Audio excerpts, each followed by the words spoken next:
Welcome to Ferrum Football First and 10, episode number 4. I'm your host, Taylor Chitwood. Alongside me is head football coach at Cleive, Adams. Coach, thanks for joining me yet again. Yes, sir. I appreciate you having me. Yes, sir. So, a week before classes start and the student-athletes return, as we go ahead and jump back in this, as everybody is now, both literally and figuratively, as we jump into episode 4 here. You know, what's the excitement about with everybody coming back and you know, guys doing what they had to do off the field and at home through the holiday break? How's everybody feeling? Well, I think the entire football team, coaching staff, support staff, we're all extremely excited about the opportunity to get back to campus. Every week when we talk to our guys, they're just expressing just how excited they are to get back, and that's refreshing for us as coaches to know the guys are ready to get back here to Ferrum and come on down 40 West and get back to work. Yes, sir. Again, as yesterday, if everybody followed along on social media, we did release our Spectator policy for indoor sports. That's right. Which is there will not be any spectators there for indoor games. Keep in mind that the outdoor sports, that one has not been announced yet. That decision has not been made yet. Obviously, that'll come as time continues to go by. But, you know, what are you guys preparing for? Fans, no fans? I mean, you know, watching some of the college games at the Division I level, you know, some areas have fans, some don't. Will that change anything for you guys? No, not exactly. I think for us, we're cautiously optimistic that we will be able to have a limited amount of fans outdoors. Our stadium's set up in a way that is spacious. I believe we have a 5,000 person capacity out there, and we're hoping that in terms of the general health of the state of Virginia, the general health of Franklin County and Ferrum, all come into line that we can be justifiable in terms of having a limited amount of spectators out there. But if we don't, the game has to be played. We're going to figure out how to get out there and compete at a high level. And I think our guys, no matter what, are willing and ready to do whatever we have to do to compete. Talking to my parents on our Zoom call Sunday night, I had a player and parent Zoom call the other night just to kind of walk through the logistics of returning and talking about the season moving forward. Everyone is excited and they understand. Obviously, they would love to be here to support their young man. Their big concern right now is if we can't be there, are we going to be able to have the streaming that we need to be able to catch all the action, so to speak. So whatever happens, we're ready for it and just want to have an opportunity to get out there and compete. Absolutely, and I'm glad that you said something about the stream. All home games will be streamed on FerrumPanthers.com under the Watch Live tab. Then you would go to On Demand, and it's right there, or the Watch Live tab, and it's right there as well. So everybody with an internet connection will be able to watch their son play inside the house, whether it be on a phone, a TV, a laptop, anything of that nature that will be available. So we're really excited about that as well. Good deal. Taking a little tangent here, the recruiting trail. I mean, I know over the break when the students were gone, there was a lot of different days where, you know, we had multiple guys on campus, you know, trying to learn more about Black Cat Nation and the history of the program and want to become a part of it. So how's that going? I think we're on track. I'm a numbers guy. I like to track just about everything that we do percentage-wise and set a goal and try to achieve that goal. We set a goal going into late part of August, understanding that we had to flip the dynamic of recruiting because of the spring or winter season, so to speak. And we had to take full advantage of the fall semester to get as many touches on this campus as we possibly could. And again, we're fortunate and blessed that our administration did allow us to have a limited amount of visitors on campus, and we looked at it strategically and made a decision on the time we had to work with and a fair number in terms of what type of target and goal we wanted to hit before Christmas break. And we were right there at that goal. Coach Ellis, our recruiting coordinator, is doing an unbelievable job keeping the entire coaching staff on task. Our weekly call list that we target our footprint in recruiting, if you will. And I'm super excited about the opportunity. We've identified a large group of talent. One of my philosophies when I think about the recruiting process is I want to cast a wide net within our footprint of recruiting. And within that wide net, I want to identify like-minded people. When I talk about and define like-minded people, I'm talking about a Ferrum family and a Ferrum young man. And I think if we stay to that formula and not try to get outside the box in terms of what type of talent we want to bring in here. It's not about just the talent and what the guy looks like on the huddle film. Is he a Ferrum guy? Are they a Ferrum family? And I think we're doing a good job identifying that. And the other big factor we have going on right now is I'm utilizing our alumni family, our Black Hat Nation, in the recruiting process. I send out on a weekly basis 5 or 6 young men that are hard target guys that we feel like we need an extra touch or a little nudge, and the guys are unbelievable in terms of supporting and just talking and shooting a text or a call or an email to talk about what Black Hat football means to them, what Ferrum College meant to them when they were here. And that's what it's all about when you're trying to identify the family and the young man who belong back here on 40 West. Yes, sir, absolutely. So we've talked a little bit about the build-up, over the last 4 episodes we have. The build-up, what it's going to look like, what are we going to do this, what are we going to do that. Friday, February 26th at home. That's right. We have the Wasps here at 7 o'clock. That is a Friday night. Yes, sir. We're all circling that one on the schedule, and from a coach's mindset, you never want to say one game means more than the other, but the home opener, the build up, this is a big one. That's right. We're excited about that opportunity. I know we went down there last year and it didn't go our way. I think our team is excited and fired up about the opportunity to compete. First night game in the history of the football program, if I'm not mistaken. I'm a night game guy.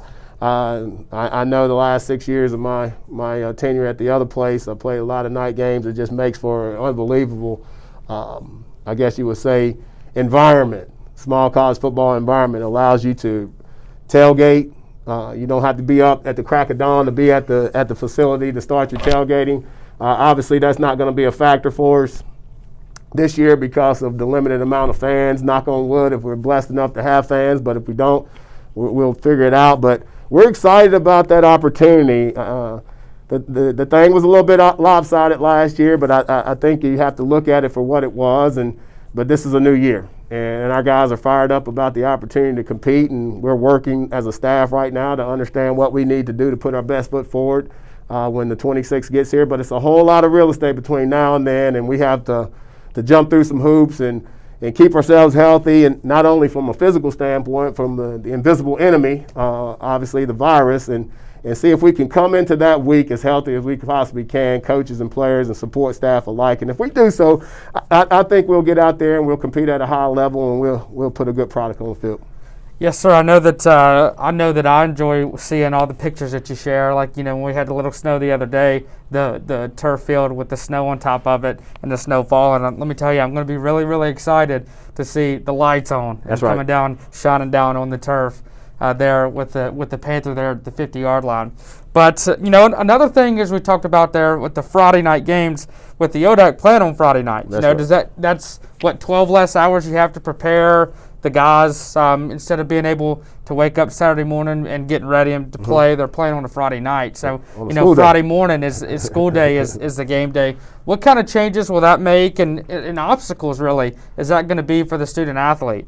Well, I think right now everyone's up for the challenge. Coach Shaw mentioned a couple weeks ago as we start to plan and figure out what that's going to look like, playing on a Friday night, to maybe reach out and contact some high school coaches, talk about maybe how they handle the school day and transitioning from after school, during school, and after school, and just utilizing resources that way to understand how to schedule it a little bit better, because you want to be ready to peak and be able to play. And for our returners, that's a different dynamic. For our freshmen, that's just what they do. So again, it's taking a look at it, paying attention to the details, but I think the excitement of the opportunity to actually compete will override any challenges. Obviously, we have to move our week back one day in terms of our NCAA mandated day off. We've looked at that and what that's going to look like going into a work week. So we have everything on a piece of paper and laid out. Now we just have to step out there and do it. Yes, sir. Again, back to the schedule, and again, we're going to make another big no-no is look forward at past a game. That's you right. never want to look past a game, but each team playing a 5-week schedule. Looking at ours, week 2 we have the bye. Then week 3 is our second home game. That's right. That's Bridgewater, March 12th. Then week 4, we're on the road at SVU, March 19th. Week 5 is at Guilford, March 26th. So, Coach, the first 2 games that we play in the first 3 weeks are the 2 home games, and then we go on the road for the next 2. Is that preparing a little bit different? Game day setup, as you said, calling the different high school coaches, the different resources around scheduling there on a Friday, because obviously a home game Friday is different from an away game Friday. That's for right. Sure. So, is there any change there? Is that a schedule that we want, that we wish we were home away, or both games away, or what does that do momentum-wise? Just dive a little bit deeper into that. Well, I think when you look at it, it gets back to what I mentioned earlier. We would play on the North Pole if we had to. Everyone's fired up about the opportunity to compete, and we just have to take care of the little things, the planning portion of what we do week in and week out. Everybody has to do it. It's not like it's a situation where we're doing something different than another school in the Old Dominion Conference. Everyone has to figure out the dynamic and the formula for success going into a Friday schedule. When you look at our schedule, the draw that we received, I'm happy with it. We're going to find out really quick what type of football team we have this year coming out of the gate with Emory and Henry, which is a solid football program down there in Southwest Virginia. Then we come back, we have a bye week, and we come in and we have the defending champions coming in here down here 40 West, and then we get on the road back-to-back weeks, which, again, I'm the type of guy, I enjoy road games. I think you get away from the distractions and things of that nature, and you have an opportunity to go to another place and just go out there. It's us against them. And just treating it as normal as we possibly can treat it. And then going into April 2nd, the crossover, it's going to be interesting to see where we stand going down the stretch and who we're going to draw going into it's an excitement about this thing. I coin it and define it within my football team and my coaching staff. It's a sprint race. It's a sprint race, and let's find out what we can do. And I think the most important point that I want to make about what's getting ready to happen as we move forward into competition is you have to plan in a way, from an installation standpoint, you have to install preparing for game 1. And I think we have a pretty cool draw because we can install and prepare for game 1, and then we have a gap week where we can use that as another mini camp to install and prepare for game 2. And then by that time, we know who we are. We know exactly what we do well, what we need to work on, and then we get into the second half of this thing and see what we look like moving forward and what we're holding. Another thing that I like in the draw of the April 2nd crossover game, is, number 2 gets a shot at number 1 there for all the marbles. Number 4 gets a shot at number 3, number 5 at number 4, number 7 at number 6, and number 8 at number 7. Yep. No matter how your season has gone there in the 5 weeks, the 4 games, you have an opportunity to knock off the team in front of you. That's right. And I really like that too, because that allows the kids or the student athletes to compete even more and compete for something more, because number 2 doesn't always have a shot at number 1. Number 1 runs a table, and number 1 stays number 1, and that's how it is. So I think it's going to create a lot of competition, 2 coming after 1 and 4 after 3, at least at the top. Absolutely. I think everyone's excited about it. No one's even talking about the 5 games like we're missing out on anything. Again, like I said, we'll play on the North Pole if we have to, but I think the Old Dominion Conference and the administration have done a wonderful job putting together this 6-week pocket. It's basically 6 weeks in 5 games. So everyone was awarded a bye week, and I think they did the best they could with what they were working with to give our kids an opportunity to have the student-athlete experience. We have to give a shout-out to everybody that's making this plan in action, with the presidents of the ODAC, the ADs, the support system of the families as well. That's right. To understand that, hey, my student-athlete, it's up in the air. We still want them to get an education. We want to stick to the plan, stick to the overall goal. So, shout out to everybody that's been in this line trying to make everything work. No question. We appreciate everyone's effort. It takes a village to get this thing done, and we're going to do our part here at Ferrum College to hold up our end of the deal, and hopefully, Lord willing, that we'll have an opportunity to put the ball down and play on the 26th. Absolutely, yes, sir. Well, Coach, I think that'll do it for us here for episode number 4 of Ferrum Football 1st and 10.